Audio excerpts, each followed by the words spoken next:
Gonna pretend like we're in a good laugh. Welcome everybody. I am Justin Meyer, and with me, as usual, is Alexis Abril. Let's just get right into it. Show my screen.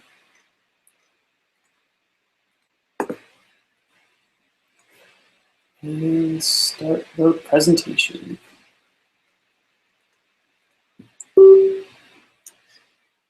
And Alexis, let me know if anybody's saying anything on Gitter, and let me know and make sure that you can actually see my screen. Can you see my screen? You're good. Sorry. I gave you a thumbs up and I realized you couldn't hear me. Yeah, I can't see anything. So yes, welcome back to Bitovi's JavaScript training, where our goal is to teach you by the end of the year how to write pretty much any complex JavaScript application. I'm your trainer, CEO of Bitovi, Justin Meyer, and with me is Alexis Abril. He's Bitovi's other JavaScript trainer. The format is we're going to have a lecture, and then this is where we'll actually have our first exercise. Alexis is going to run people through that. At any point, ask questions on our Gitter chat room, which is at Gitter.Bitovi/JS training. I'm going to show that Gitter room real quick so people see it. So if you go to Gitter IM Bitovi JS training, you can see what we're saying. Let me say hello, everybody. Okay.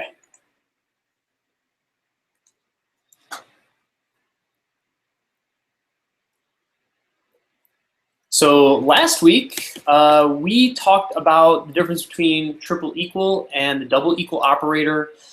Triple equal you can think of as it first checks if the types are the same. So if it's a string compared to a string.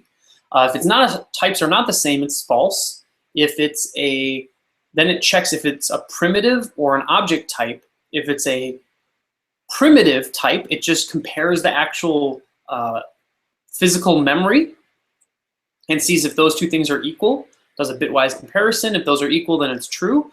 And if it's not a primitive type, there are two object types being compared, then it just compares what the two pointers are pointing at. It compares those addresses. If they point to the same thing, then it's true. And then for double equal, we showed the whole crazy type coercion mess that just is meant really to convince people to use triple equal most of the time. So this week, we're going to talk about, which I think is the most important thing to understand in JavaScript, especially because of how different it is compared to other languages, functions and closures. This week's lecture is brought to you by CanJS. CanJS is Bitovi's JavaScript framework. If you're looking for a really easy to use, very fast alternative to React and Angular with really good observables, and a way to define your view models that I think is just outstanding, and really good, strong models. Take a look at CanJS. We've used this to build a lot of our biggest apps that we've built for Bitovi. For all of our apps, really, we've built for Bitovi. So let's get started with understanding closures. And the first thing we're going to understand is a little bit about the difference between pass by reference and pass by value. So here on the left, I have a sum function that's going to take two arguments, x and y. It's going to increment x and y.val each by 1, add those two numbers together, and return the result. And then what I'm passing to that sum function is an a, which is 1, a b, which has a val property that's 2, and I'm passing that to sum. So Alexis, what do you think this returns? What do you think the value of A, B, and C are going to be after all of this code has executed? Don't answer right away. Let's give everybody like 15 seconds to think about it.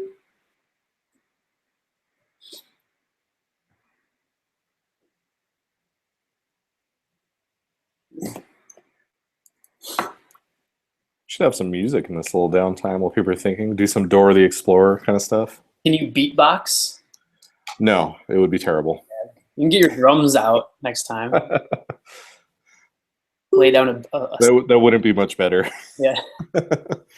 Okay, so Alexis, what do like often people think that's not the answer, or that's the incorrect answer? What do they think the value Yeah, is? at face value, if you're looking at this, you're thinking A is 1, B.val is 2, and you're going to pre-increment these, so you're going to get 2 and 3. 2 plus 3 is 5. So you might think one of two, or at least I get this a lot, one of two answers, where A is 2, B.val is 3, and C is 5. The other common answer, people realize, well, A is a primitive, so maybe A is 1, and then B is not modified because you're passing it in as well, so you get 1, 2, and 5. Those are two very common kind of answers we're thinking of when we're passing in parameters. Yeah, exactly. But the real answer is splitting the difference, where A is going to be 1, B.val is going to be 3, and C is going to be 5. So let's see how this works, what JavaScript does. As we've seen at least 2 lectures ago, when code runs, it always runs inside of a call object. And when the code is running not inside of a function, well, there is kind of no outer function. Well, the outer call object is the window object. That's where it's a container for all variables. So JavaScript's going to see this code and say, okay, I'm creating a sum function in memory. I'm creating a function in memory. So we'll represent it like this. And we'll see this later that I'm gonna disable my sound real quick because I'm just gonna kill HipChat. There you go. Okay. So where was I? So everything's in the window, and JavaScript's gonna first create a function in memory. And whenever a function is created in memory, it has this default prototype object, and we're going to use this more in future lectures. But just know that whenever a function is created, it has this pointer to this prototype object. And then JavaScript is going to run, is going to do the assignment, is going to create a variable and assign that variable to point to the function. Now, a lot of times you'll hear even me say that this is the sum function. It's important to realize with JavaScript that functions are just functions. There are named functions, but really, this isn't the sum function. It's that there's a pointer called sum that points to a function in memory. And it's really important to think of functions that way, as they're just objects that get pointed to. And this becomes really important when you actually start talking about how the keyword this works. But anyways, this is what gets set up in memory. And then A and B are going to be created.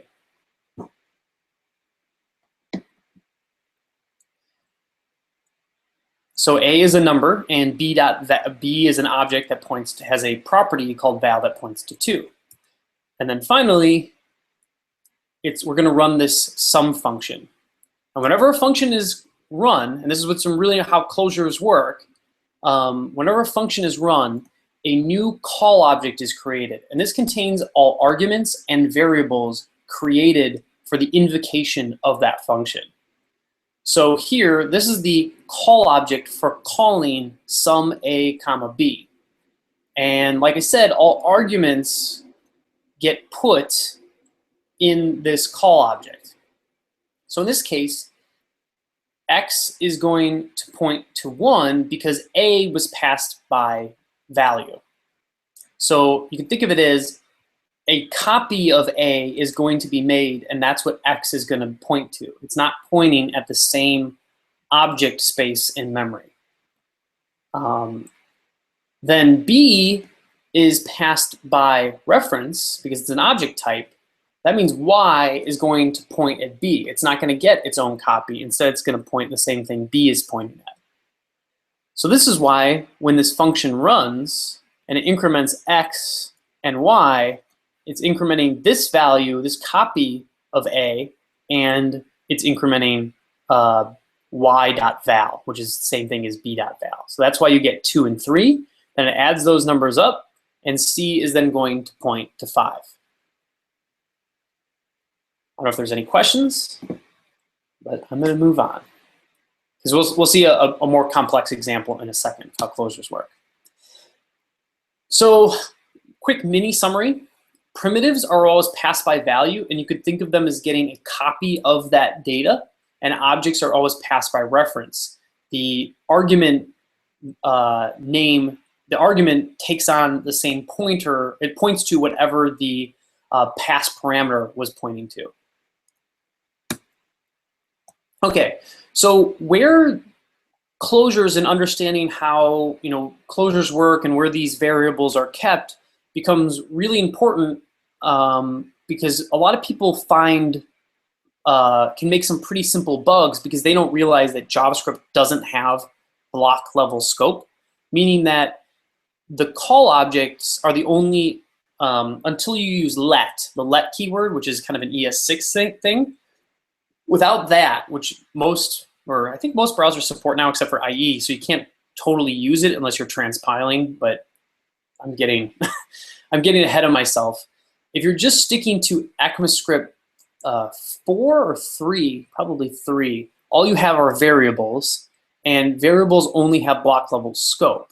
So this causes problems with code that looks as simple as this. So Alexis, what do you think the result of calling this function is? And I'll just kind of point out what this is doing is it's doing a for loop to go from 0 to 3, and for every iteration, it's creating on this A object a 0 property, then a 1 property, then a 2 property, and it's pointing it at a function that has as its source body alert I. Yeah, so at face value, I really feel like if I'm just looking at this, I really feel like it should be the 3 alerts would be 0, 1, and 2. Just by what we're setting up, we want to alert where I is in the loop. Also, just a quick note, I know we haven't covered this leading up to this, but if you haven't seen this kind of bracket notation, I know this doesn't really exist in the static languages. We're just adding properties to the A object. You typically see this a lot in arrays, but you can do the same thing with objects. What really is going to happen, though, is because of the scope, how the scope is set up here, because I only exists in one place, we're going to be modifying I through the course of this loop before invoking any kind of function. So by the time this function is invoked, you're actually going to get 333. Good timing on the animation. Yeah. Yeah, so that's really surprising, I think, to people, is that I is always, when this runs, I is going to be left at 3, so that's why you get 333 every time. It's not like this creates a local copy of I. So we'll show how to fix this in a second, but first, let's harden our understanding of how functions and closures work with another example. In this example, there's a counter function that's going to return another function that, when called, updates this count variable, increments this count variable. And we're going to call the counter function once, then call the function that is returned from it twice, and then call a new counter function, or call counter again, getting another inner function and calling that. So some people might not realize that this C2 is different than C1, and that will produce, like, have an independent count variable. But we'll go through what happens here step by step. So again, Judson, yeah. Sorry to interrupt. Do you have a way to lock presenter to your screen? Even though I'm muted, I guess it might be switching back and forth. I don't know that it should. I can't. I think I can click on myself. Oh, okay. All right, let me try now. Okay, I think it should probably stay on me. You can try talking and see if people see that. Mic check, mic check. Okay. Hopefully that stayed on me. So let's walk through what this code does. Again, JavaScript's going to see this statement here and evaluate what's on the right-hand side of the equal first, which means we're going to create a function in memory. So 2 slides ago, I showed that whenever a function is created in memory, a default prototype object is created. I'm not showing that here, but I'm showing what else happens whenever a function is created. Whenever a function is created, it knows about the parent call object in which it was created. So a function knows that it was created in the window call object. And this will be important. We'll see in a little bit. Then we're going to say counter points to that function. So that's all we've done. JavaScript really doesn't know about any of the code that's going on inside the counter function. It just creates a function in memory and points at it. Now we're going to actually call the counter function. And as we've seen before, whenever you call a function, a new call object is created in memory. Now, call objects always know about the function that was invoked to create the call object. So that's why, when we created the function in memory and then called the function, call objects have this little pointer that you can never really reference, but they know about the function that was invoked to create this call object. Just like functions know about the call object in which they were defined. So when we call counter, it would set all arguments up, but there are no arguments. But this code body is going to run, and all variables also go in here. So count is going to get put in this counter call object, and it has 0. Then a function is going to be created in memory. And like we've seen previously, functions always know about their parent call object, about the call object in which they were defined. So this function knows about this parent call object. Now this function is created and it's just returned, but it's going to be set as SeeOne in this outer call object. So SeeOne is going to point to this function.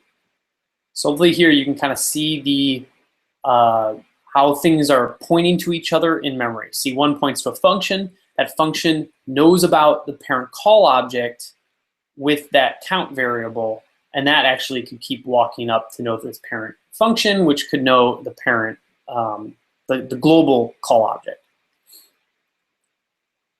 Okay, so now we're going to call SeeOne.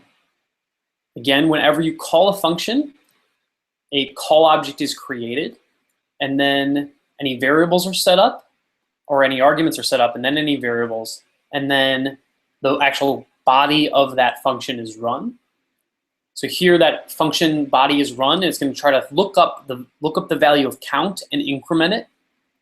In this case, SeeOne doesn't have, it's going to look for count in as a variable or argument passed inside SeeOne's call object. It's not going to find it, but this is why JavaScript sets up all these pointers.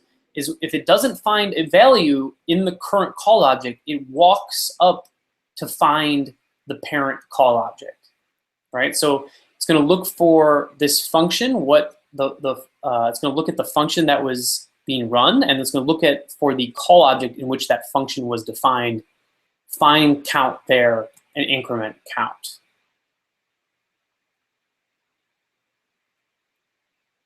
Okay, and then that is going to return, by calling SeeOne, it's going to return the incremented value of count. Okay, so SeeOne is going to be run again. A brand new call object is created. So a call object is created every time a function is run. And that same process is going to happen where it's going to try to look up count. It's going to walk up through all of the parent call objects till count is found, increment count, and return 2. Now we're calling the counter function again. So whenever you call a function, a new call object is created in memory. And this is going to be a new call object for the counter function, so that's why it points here. And any arguments or any variables get put in this call object for that invocation of the function.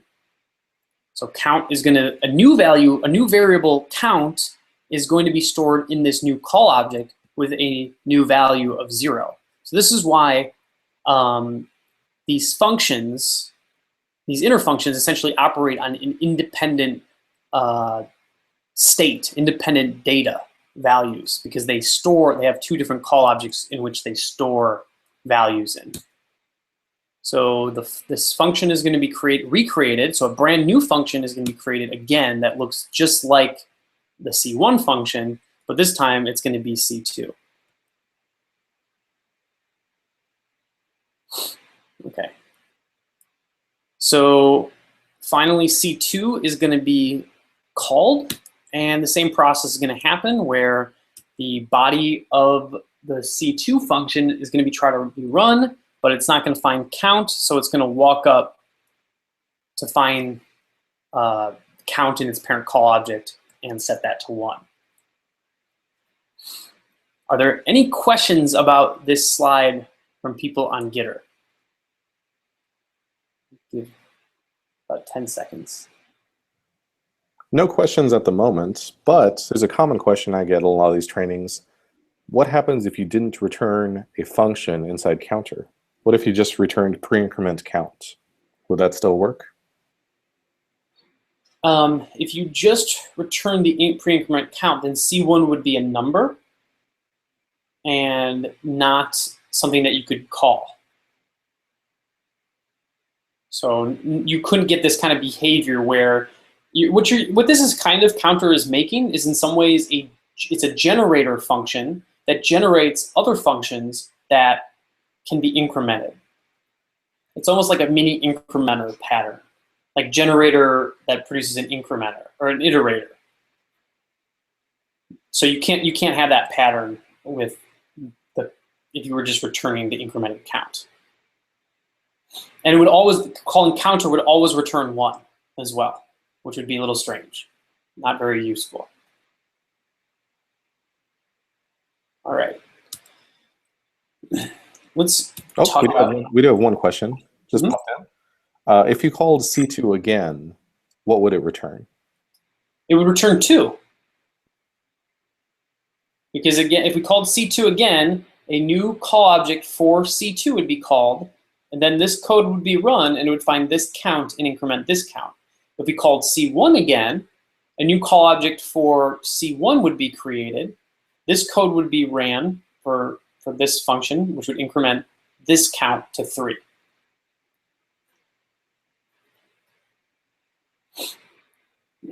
Great question. New question. In our terminology, are we referring to call objects and call stacks as the same term? No, so that's a really good question, and maybe we can go a deeper dive into it. So a call stack is all of the what's called the activation frames of of different functions being called. I can do a little quick breakout here, because this is actually, if you understand the kind of computer science-y stuff of this, can be a little helpful. So I'm just going to do temp. So if I do something like do F1, I'm going to have a function, and then I'm going to have var F2. Whoa.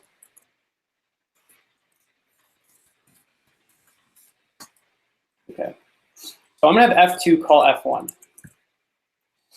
So in any programming language, there's a stack, and that is what variables are stored during the invocation of a function. That's what we're basically calling, or sorry, how do I say this? Whenever a function is entered in pretty much any programming language,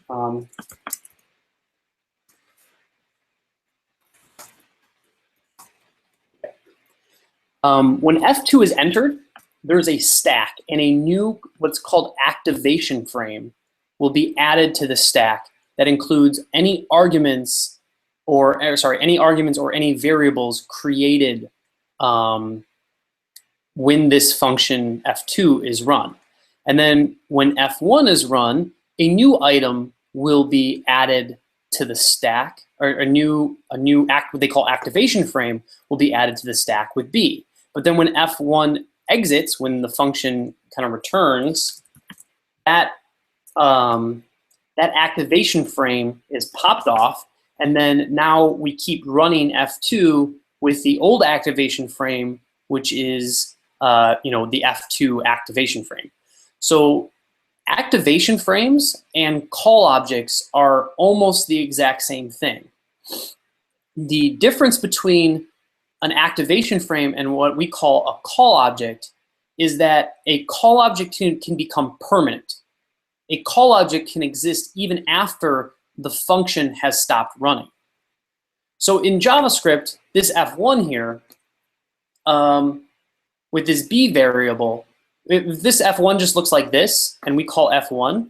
After f1 completes and returns, in JavaScript, that activation frame is never turned into a call object because nothing in here we can ever access again. However, if this f1 were to return a function that especially accessed a variable inside this, inside essentially at this point the activation frame,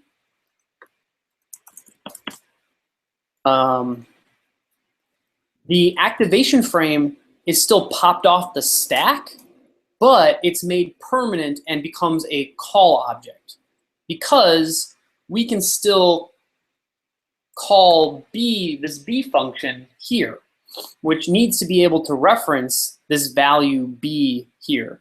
I'll call this b func just so people can see the difference here.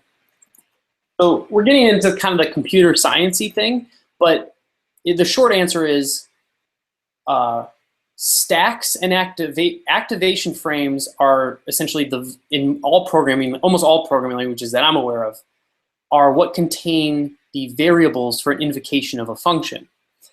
In JavaScript, with closures, the activation frames can become permanent essentially whenever a function is kind of returned from within another function. Those activation frames can become permanent, and we call those things call objects.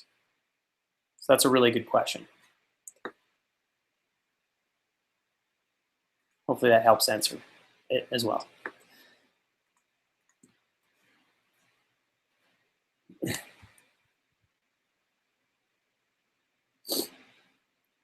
Okay, so let's go back to this gotcha with closures and why I was 3 every time. So what happens? Let's see what happens in memory. A is going to be created as an object. Then we're going to create a I variable, and that's going to point to the number 0 when we start. And then we're going to start going into this for loop. And this for loop is just going to create functions in memory.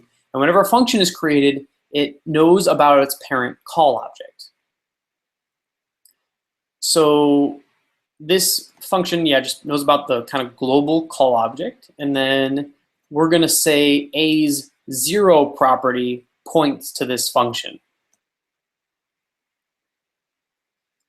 And then we're just going to repeat that process. We're going to increment I to 1 and repeat this process, create another function in memory, point A's first property to that, and then keep repeating this.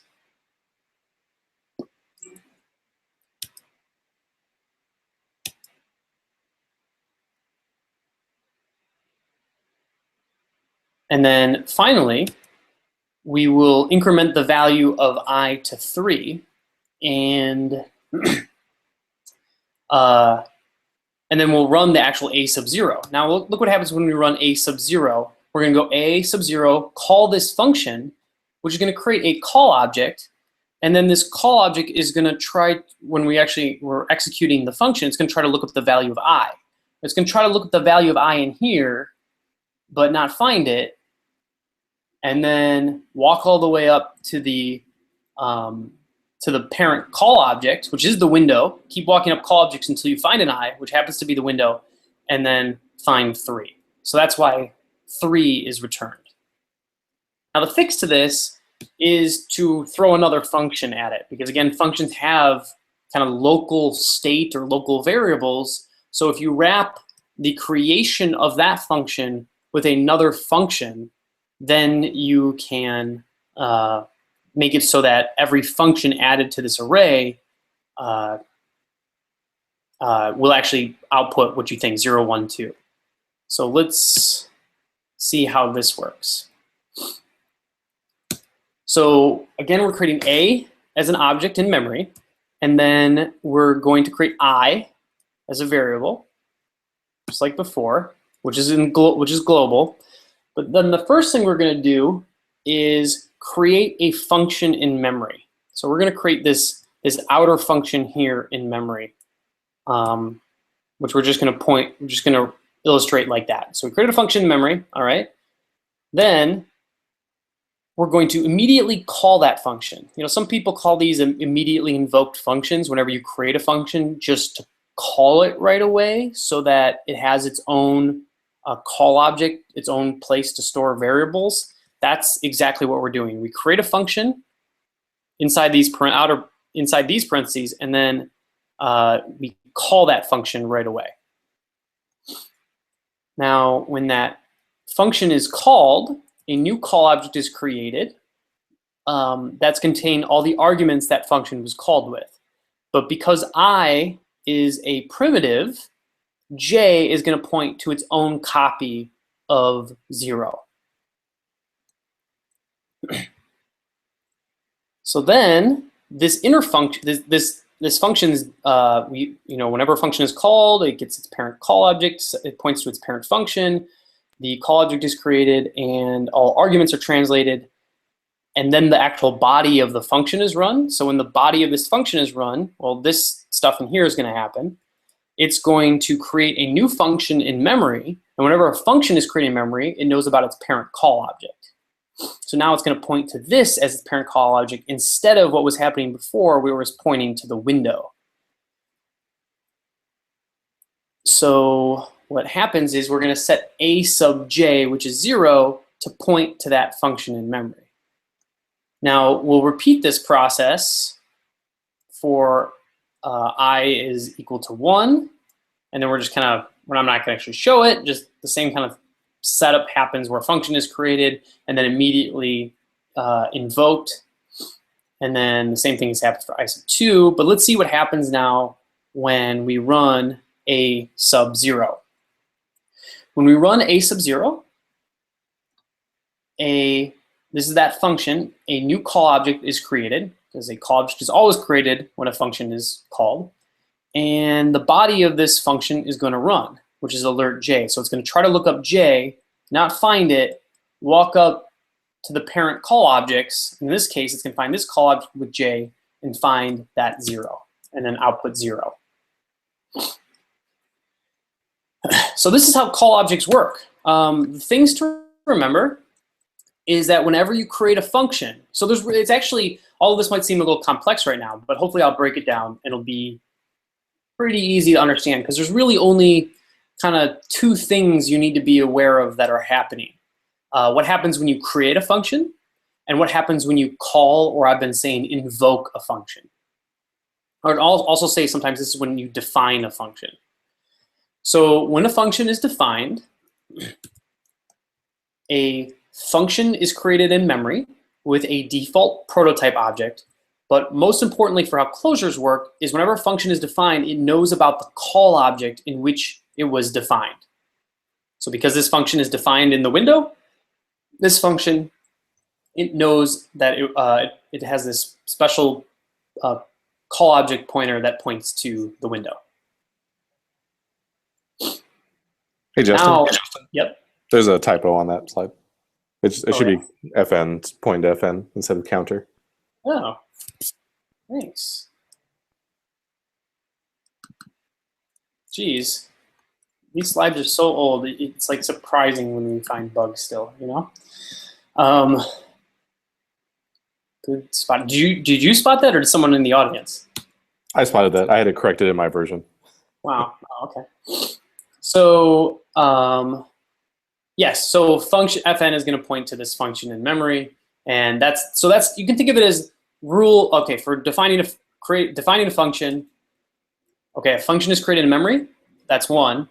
The prototype property is created. That's 2. And then the function has a reference to its parent call object. That's 3. Those 3 things happen whenever you create a function. Now, whenever you call a function, things are a little bit, there's like maybe 4 steps. Let's talk about them. So here I'm creating me, and I'm creating val, and then I'm going to call the function.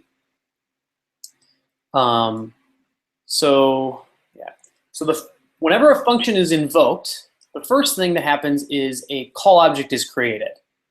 The second thing is that call object knows about its parent, the function that was actually run to invoke it. So it knows, this call object knows about the function that was called to actually make the call object. So that's 2. Call object knows about its parent function. That's 1 and 2. The next thing that happens is that pointers to what's considered inside here, what this should be, inside that invocation of the function, what this should be, and any of the arguments are set up. Which we'll see in a little bit. When a function is called just with the normal call operator, it's just called like this.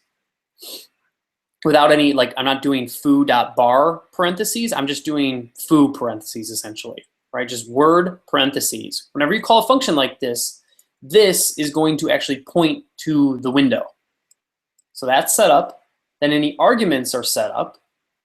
So here you can see arg1 is because it was me passed by value, or passed by reference, that's why arg1 points at me, but arg2 is passed by value, so that's why it gets its own copy of 5. So step 1, call object. Step 2, know about its parent function. Step 3, set up this and any of the arguments. Make sure they're pointing to whatever they should point to. And then finally, any variables that are created within the function get stored in a call object. So that's why foo is pointing to bar. So that's really it. If you can, if you can know these steps and kind of see them in your code, you really can understand how everything is looked up and how closures work and that kind of thing. So we have an exercise which Alexis is going to walk people through, and he's going to kind of show the setup for it. This is just a pretty very simple exercise. He's gonna walk through it, and then at the end of, at the beginning of next week, we're gonna go through the answer. And in the future, we're also gonna be putting up our exercise material that you'll have to download, but we'll kind of talk about that in the next, where to find that in the next lecture next week. So Alexis, you want to share your screen and... Sure, I can do that. I was going to draw it out, actually.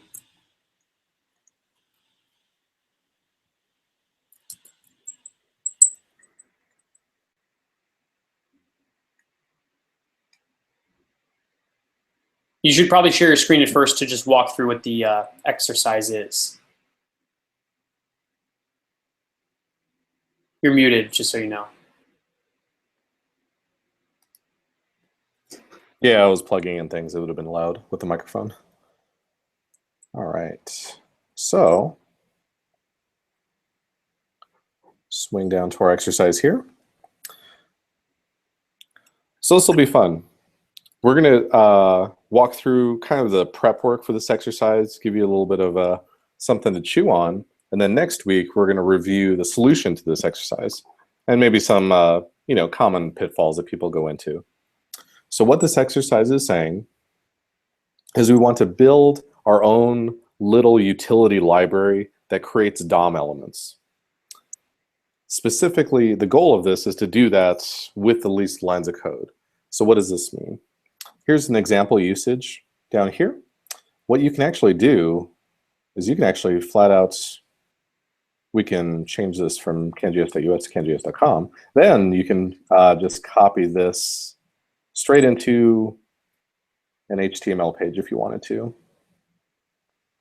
I just happen to have one handy.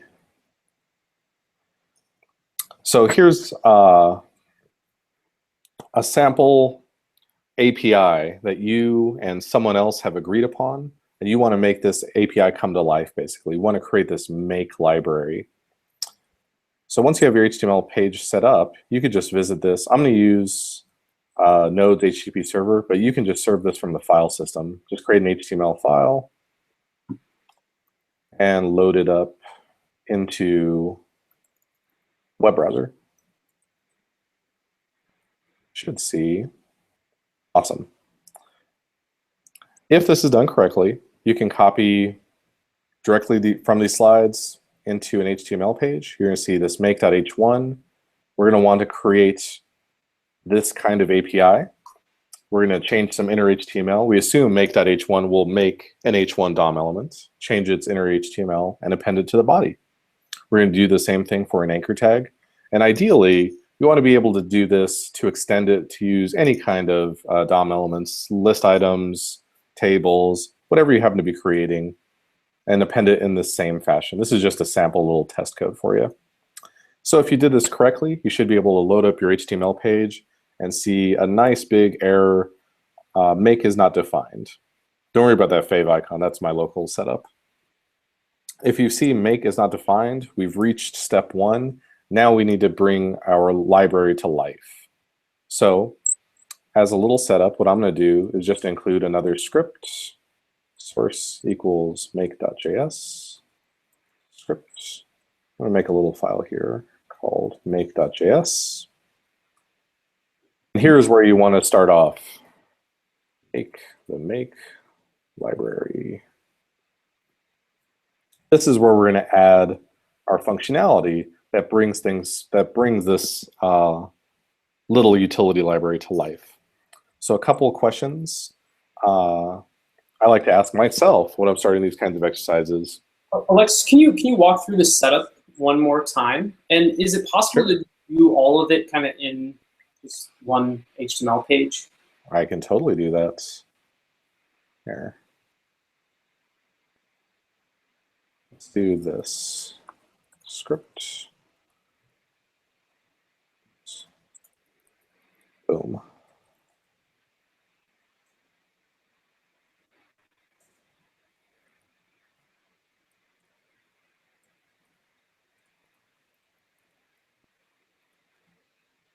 Okay.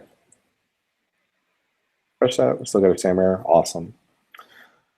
So this is make is our utility library. Maybe you've agreed on it with another team. They said, hey, we want to build a rich interface with this type of code. We want to be able to call make.h1 and have it return h1s to us.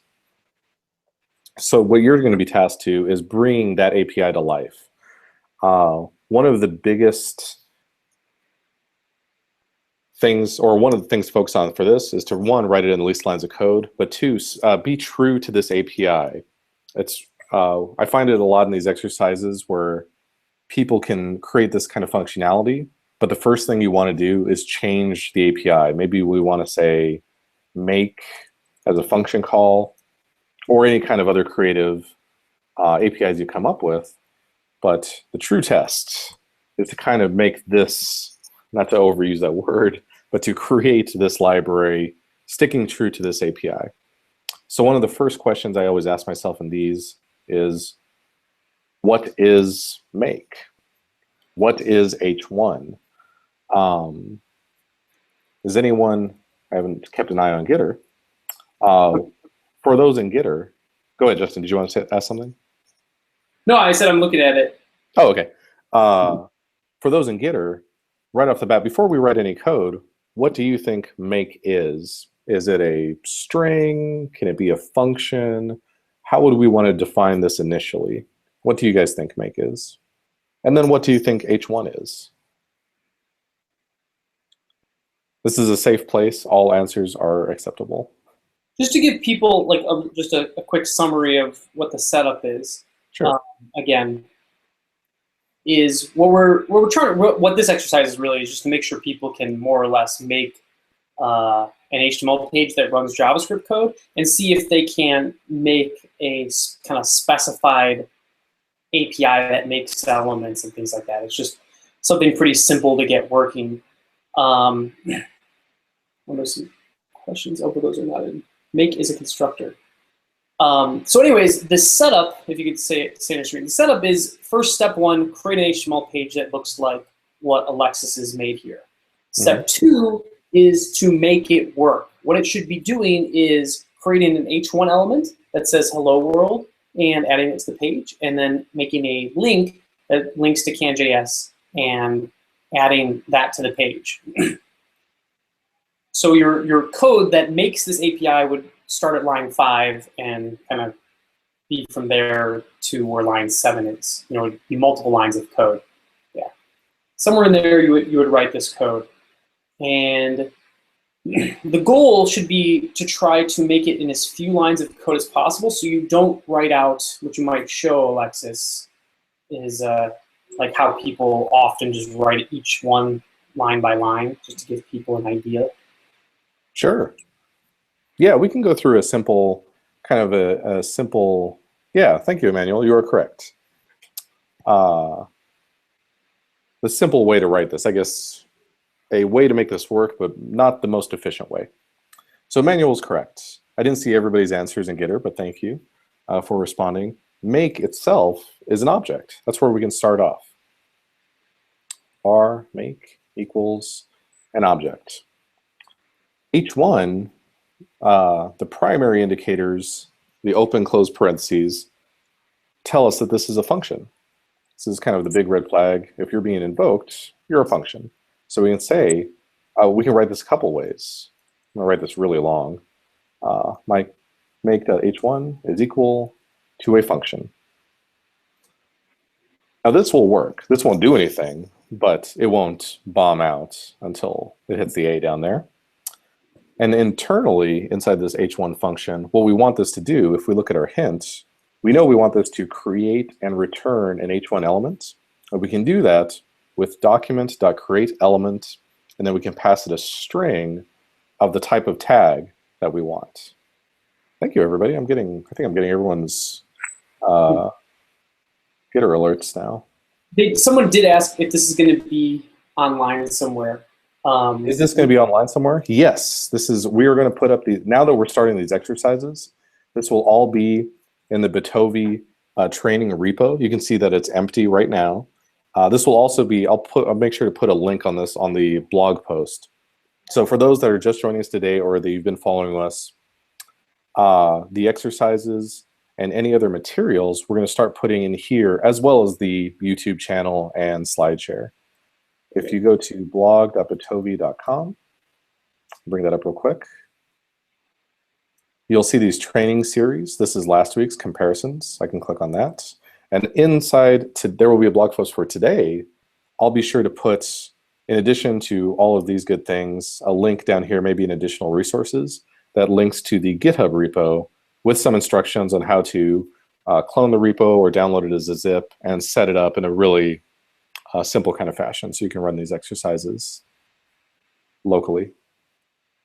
Yeah, I kind of apologize to the viewers today just because I forgot that there was a exercise until I looked at the slides. The last slide, I normally will have it set up, the exercise, so you can download it well ahead of time. We will for next week. This one, the setup is kind of more on the fly. We'll definitely be more prepared for the next one. Yeah, so our typical pattern, we'll give you the exercise beforehand, and we'll prep the exercise during the session.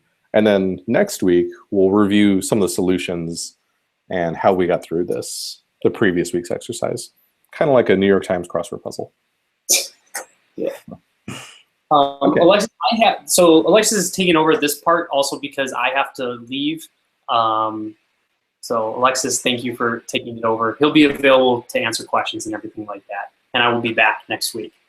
Yeah. Hey, Justin, before you go, I know this is a kind of a weird non-JS question. How do I stop this error? Stop what error? The Hangout on air. I don't think I can cancel this. Like when it's time to wrap up. Well, because I will be back in 10 minutes right before I have to leave. So for those who don't know, weirdly, I'll give the information. I'm going to one of our last doctor's appointments for my wife's, she's pregnant. So we're getting one of the ultrasounds today. So I'm going to leave for that. But I'm gonna jump in like the shower, then I'll be back to actually click the stop broadcast if I need to in 10 minutes. Okay, we'll do some quick prep and we'll do a quick Q&A then. Okay, so I'll just leave it on you. Okay. Yeah, sounds good. All right. Thanks, okay. Alexis. Yeah, no problem. Okay, hopefully you guys can still see my screen. Let me, I should be locked into it. Okay. So with our hint, we know this make h1 function should return and create a document element. So we can say return document.create element h1. Now this should work. If I refresh our page, we should see hello world. You can see make.a is not a function. That's because we haven't added the anchor tag functionality. I will relay everybody's congratulations. I'm sure it'll be really, really nice. It's kind of an exciting time. Make.a. We're going to do the same thing here. Now this is the catch. You'll notice, one, let me refresh the page. We can see hello world, and we got a CanJS link to canjs.com. So we know our make utility library is working. But this is going to be very, very repetitive. If we look back at our slide, we can see that we want to create A's, divs, spans, all kinds of different elements. So this isn't really the most scalable version of this code.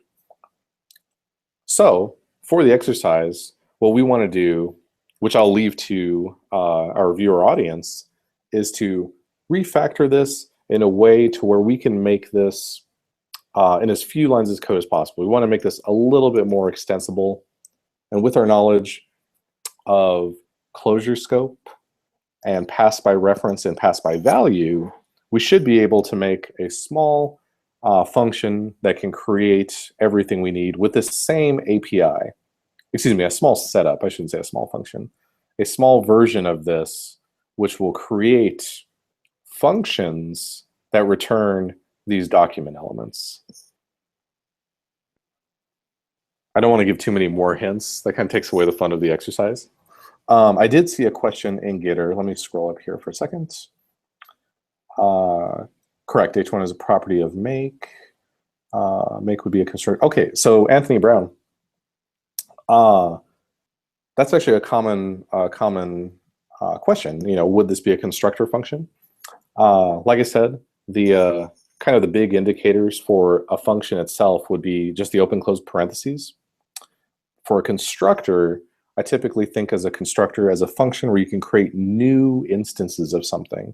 So if you see, let me open up a new window here. If you see like var person equals new person, I would consider person a constructor function here. This is because we're using the new keyword. Whenever you're creating new instances of something, it's going to invoke this constructor type of concept. I don't want to go too deep into what the new keyword really does. I believe that is actually next week's training. So come back if you're ever worried about or curious about all the things the new keyword does for you, context within a function. When I say context, I mean the this keyword, which operates very differently than what we're used to in statically typed languages. Join us for next week's session. At this point, if you guys have any questions at all on this exercise, additional questions in JavaScript in general or about Bitovi in general, feel free. We can leave this open for a few minutes. I'll stick around and let me know your thoughts. Let me put on my camera.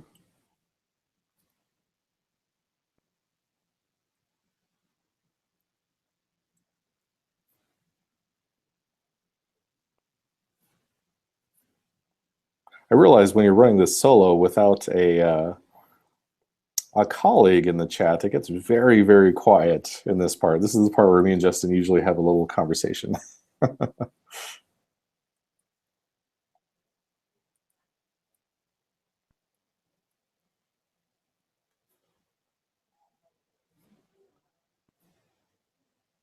Or if there's anything, we've had some great suggestions for future lectures.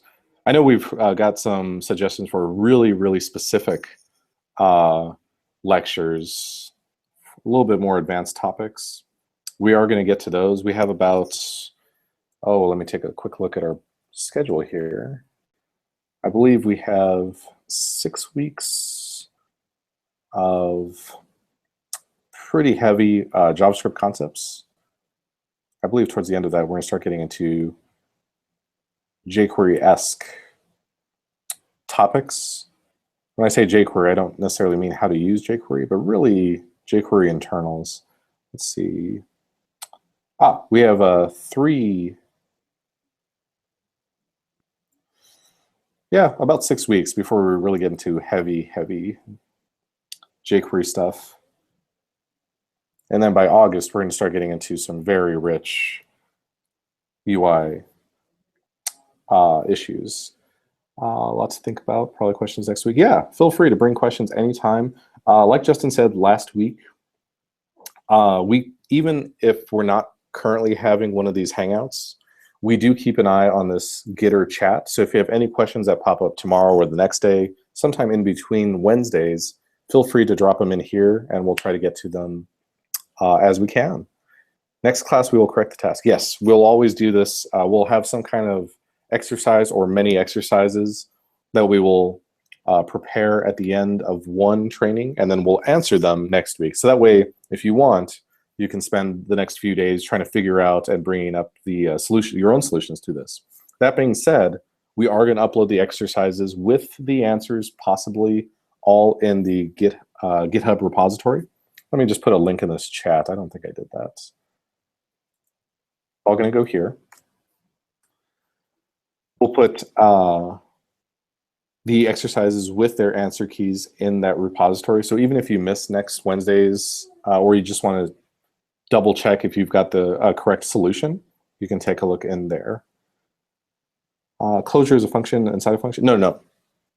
A closure is actually something, you can think of closure as something created in memory upon invocation of a function. So when a function is executed or called, it creates its own closure scope. So this is where we can simulate private variables, basically keep ourselves from dirtying up namespaces outside of it.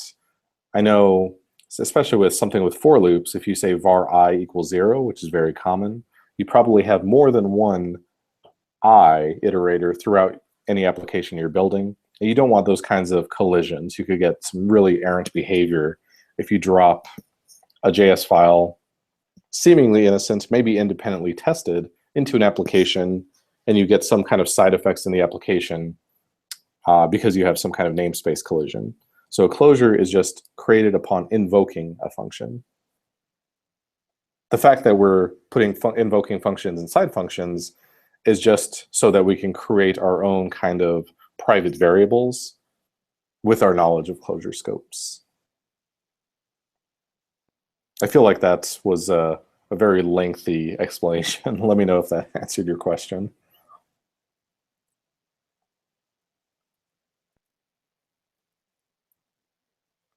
Check our Q&A in the Hangouts. Nope, nothing new there. Other announcements coming up. If you have any questions on, we have the CanJS YouTube channel, which is a separate set of really, really good videos. And I know SteelJS is getting its own, a lot of people are writing more blog articles about SteelJS if you're into module loading and different topics. Like Justin said, CanJS is our MV star framework. SteelJS is our module loader. So be sure to check that out for building your applications. It's pretty cool. Alexis, I have to get going. Oh, good. I was filling time. Oh, okay. I was telling people a little bit about SteelJS and letting people know all the good stuff, what we're doing next week. To answer John's question, yes. The activation frame is kind of like, you can think of it as a temporary scope, and a call objects are kind of come permanent, or kind of a permanent place to access variables. All right, thank you, Alexis, and thank you, everybody, for coming. And see you next week. We'll do that every time. All right, bye.